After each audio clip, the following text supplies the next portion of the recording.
Assalamualaikum warahmatullahi wabarakatuh. Selamat pagi, salam sejahtera untuk kita semua. Oke. Pagi, Ibu. Pagi. Ya. Pagi, Ibu. Ya, hari ini kita lanjut belajarnya kemarin terkait klasifikasi tanah USCS ya. Semoga teman-teman sudah mengerjakan semua dan paham yang saya maksud. Sebab kan sudah saya berikan contohnya juga dan soalnya juga tidak terlalu jauh dengan contohnya. Tuh. Oke, untuk hari ini kita move more ya. Jadi sudah tidak membahas USCS lagi, tapi kita lanjut ke tegangan efektif. Nah, untuk materinya ini kalian bisa download juga di Google Classroom karena sudah saya unggah di situ juga. Oke, saya share dulu terkait materinya. Ini materi terkait tegangan efektif. Soalnya juga sudah saya berikan di Google Classroom. Nanti kalau teman-teman misalkan ada kesulitan seperti biasa, silakan WA saya langsung atau WA di grup boleh. Yang penting nanti kalau misalkan sudah tanya saya, misalkan Japri gitu ya, nanti bisa di-share ke teman-teman yang lain biar teman-teman yang lain bisa kerjakan juga nantinya. Tuh, oke. Saya mulai tegangan efektif. Jadi tegangan efektif ini mempunyai prinsip tegangannya. Dia hanya berlaku untuk tanah jenuh sempurna kayak gitu. Jadi untuk yang lain itu tidak bisa dihitung nantinya gitu. Jadi dia hanya berlaku di tanah jenuh sempurna. Jadi diingat-ingat itu ya. Kemudian tegangan yang berhubungan dengan prinsip tegangan efektif itu meliputi yang pertama tegangan normal total, simbolnya TO. Kemudian pada bidang di dalam tanah, dia tempatnya ada di dalam tanah ya, yaitu gaya persatuan luas yang ditransmisikan pada arah normal bidang dengan menganggap bahwa tanah adalah material padat saja yang masuk di fase tunggal. Kemudian ada lagi yang berhubungan dengan prinsip tegangan efektif, yang kedua adalah tekanan air pori, simbolnya U. Ini merupakan tekanan air pengisi pori-pori di antara partikel-partikel padat. Kemudian yang terakhir ada lagi TO aksen ya, pada bidang yang mewakili tegangan yang dijalankan hanya melalui kerangka tanah saja. Jadi dari ketiganya dia hubungannya seperti ini. Jadi TO sama dengan TO aksen plus U. Interpretasi tegangan efektif. Jadi kerangka tanahnya gambarnya seperti ini ya. Ini disebut jenuh sempurna itu. Gaya-gaya antar partikel pada seluruh tanah, baik besar maupun arahnya, sangat tidak beraturan, acak berarti ya. Tetapi pada tiap titik singgung dengan bidang yang bergelombang dapat diuraikan menjadi komponen gaya yang arahnya normal dan tangensial terhadap bidang XX yang sebenarnya. Komponen normal dinyatakan dengan N aksen dan komponen tangensial dengan T. Tegangan normal efektif diinterpretasikan sebagai jumlah seluruh komponen N aksen di dalam luas A dibagi dengan luas A. Jadi ini uraian yang saya omongkan tadi itu merupakan gambaran dari rumusnya ya. Jadi nanti hubungannya interpretasi tegangan efektif itu TO aksen sama dengan sigma N aksen per A. Tegangan normal total. Tegangan normal total itu P per A disimbolkan TO. Selanjutnya, jika antara partikel-partikel diasumsikan terdapat titik singgung, nah nantinya angka pori, tekanan air pori akan bekerja pada bidang seluas A. Kemudian agar dapat tercapai keseimbangan pada arah normal terhadap XX, digunakan P sama dengan sigma N aksen plus U kali A atau P per A sama dengan sigma N aksen per A plus U. Jadi TO sama dengan TO aksen plus U. Kayak gitu. Ini untuk keterangannya nanti silakan teman-teman bisa dibaca sendiri. Kemudian ada lagi tegangan vertikal efektif akibat berat sendiri tanah.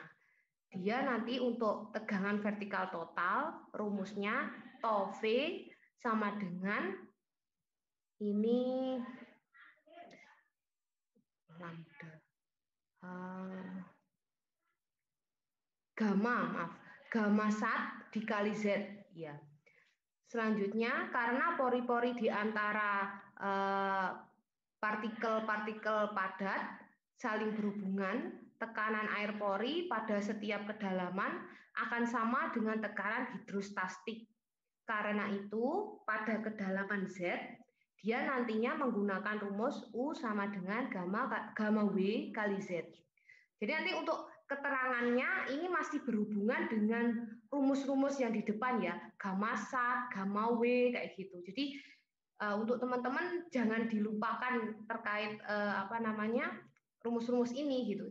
Soalnya masih berhubungan satu materi dengan materi yang lainnya. Ini nanti sampai akhir pasti kayak gitu. Akan terus berhubungan. Nah, tegangan vertikal efektif di kedalaman Z nantinya akan menggunakan rumus seperti ini. Bentar, ada yang join. Oke. Jadi ini untuk toaksen V sama dengan tau V min U sama dengan gamma sat min gamma W kali Z sama dengan gamma aksen Z. Gitu. Nah, untuk gamma aksen Z ini merupakan berat isi apung tanah. Untuk contohnya ada di di presentasi ini, nanti teman-teman bisa baca, terus kemudian kalau ada yang ditanyakan silakan, jangan sungkan-sungkan untuk tanya, silakan tanya jika masih ada yang bingung. Terus kemudian nantinya soal tersebut untuk mengerjakan soal latihan gitu ya, contoh soalnya. Ini masuk di pengaruh kenaikan kapiler.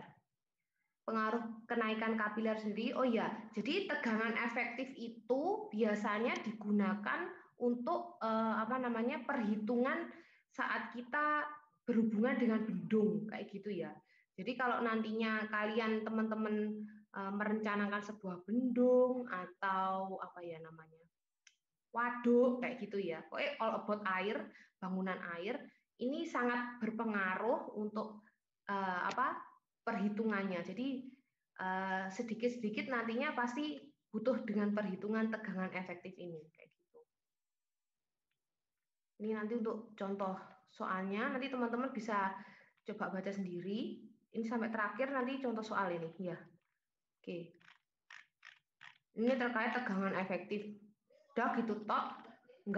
Nggak sulit sih ini untuk materi tegangan efektif ini, dan soal-soalnya juga masih bersinggungan dengan contoh soal. Nanti teman-teman kayaknya perlu membaca dulu, perlu belajar dulu. Kalau hanya saya yang ngomong mungkin kesusahan karena kan nggak bisa coret-coret ya. Kalau di kelas kan biasanya bisa coret-coret kayak gitu. Nah, nanti coba teman-teman kerjakan sedikit-sedikit untuk soal-soalnya, pelajari dulu. Nanti kalau memang nggak paham, silahkan tanya ke saya gitu. Nah, untuk yang materi kemarin gimana teman-teman? Ada yang bingung nggak tentang USCS AASTO? Saya belum kerja, Bu. Belum mengerjakan? Iya, kenapa? Kenapa Reski? Tidak mengerti, Bu. Belum terlalu paham. Belum terlalu paham di untuk menentukan. Ya, untuk menentukannya. Untuk menentukan ya. Jadi nanti kalau yang USCS AASTO itu silakan nanti kamu lihat tabelnya ya, tak buka lagi ya. Sebentar. Oke, yang ini aja. Oke, saya share dulu. Saya buka di Google Classroom aja.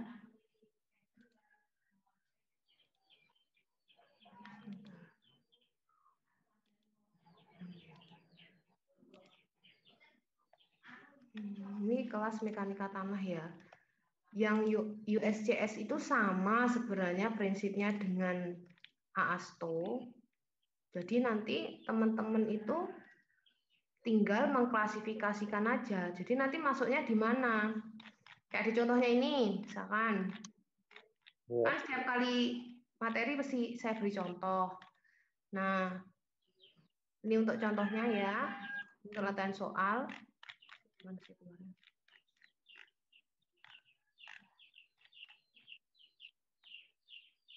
Ini untuk LLPL-nya. Bentar. Kayaknya belum semua.